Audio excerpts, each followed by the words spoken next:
thank you very much for joining me for a brief coffee with the editor.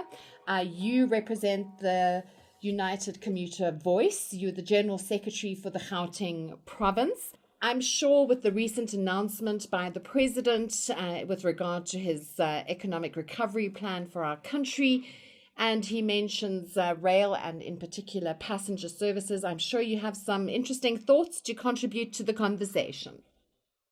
We listened to what the President was saying.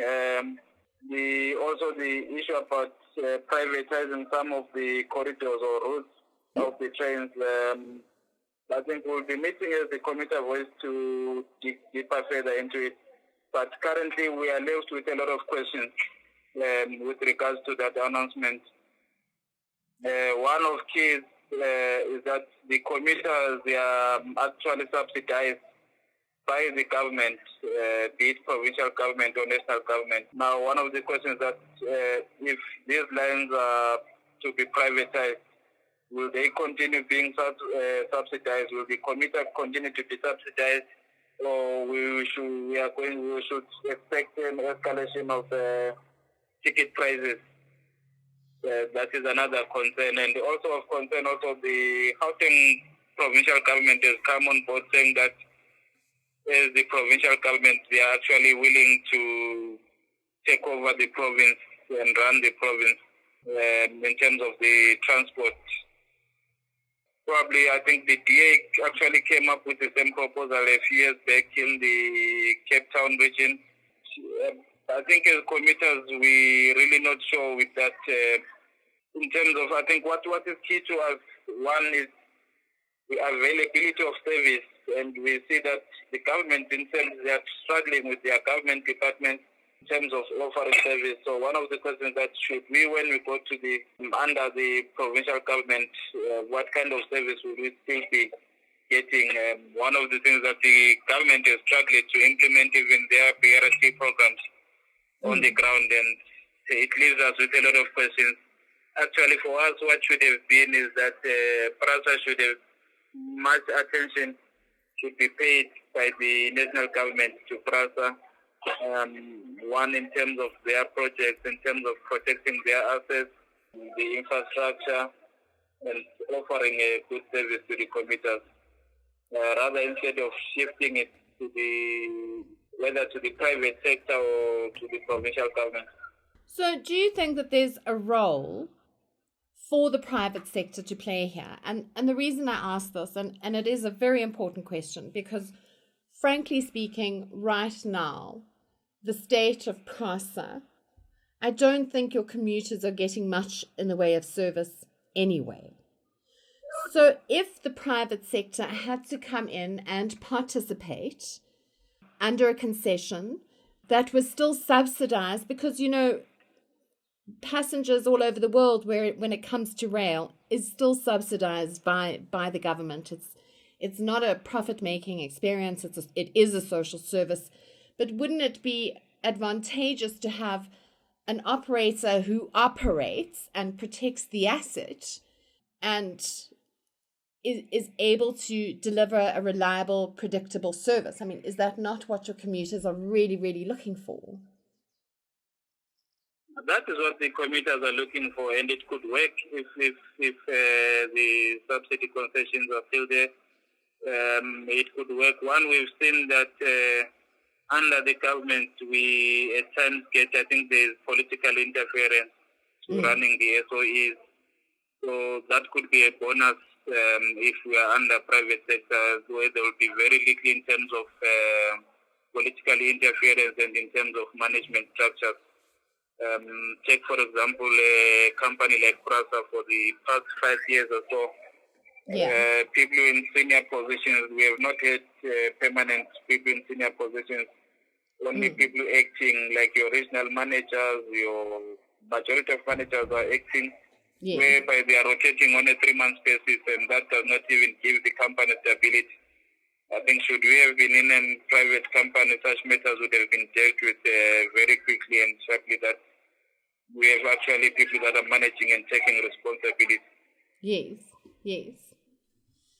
Okay, well, I look forward to getting your comments in a couple of months' time when there has been some clarity in terms of how this works, because reliable, safe, predictable are really the key words here. I don't. Because we also need clarity, especially in terms of the routes. Also, it will be very helpful if the president had mentioned the routes that they anticipate that they'll privatize, because currently government has invested in the Mabopane corridor. I think they've invested around 1.5 billion in the recovery of that corridor. Same with the Cape Town Central Line. Yes. The same amount has been. So we are not sure whether the plan is it to get the lines back and then probably lease them to private sector. What is the plan there? So the plan is that to give corridors where they have not actually paid attention, and we give it to the private sector to resuscitate that corridor. We are not sure really in terms of that, and I think that would be, if we could get clarity on those issues, all right, it would put us in a better position. Absolutely. And are you going to be engaging with government to get this clarity, or are you waiting to see what comes out in the media? We are meeting as the Provincial Executive Committee next coming Saturday.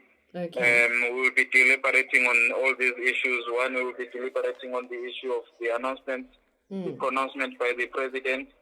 We will deliberate on the pronouncements by the Gauteng Premier.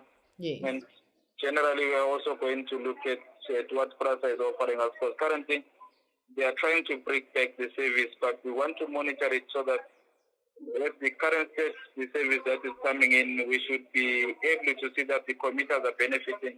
Because remember, the infrastructure was vandalized. For example, tomorrow they are bringing up the Fernateng via Meaton to Chimiston corridor. Okay. But the stopping stations that have been announced, the commuters are currently not happy with the stopping stations, because the trains, we believe that it is for the people, it's for the poorest of the poor, but you find that the train tomorrow will not be stopping in stations like Andas, and Andas is a station that is in Thokoza, in the township. It's where the majority of people would actually need a train, but it's actually stopping in areas like your Clip Refer, which is a white suburban area, and mostly. So there's contrast that we feel like maybe they want to run these services where they are just, in terms of states, they are actually telling you that we've run so many number of trips.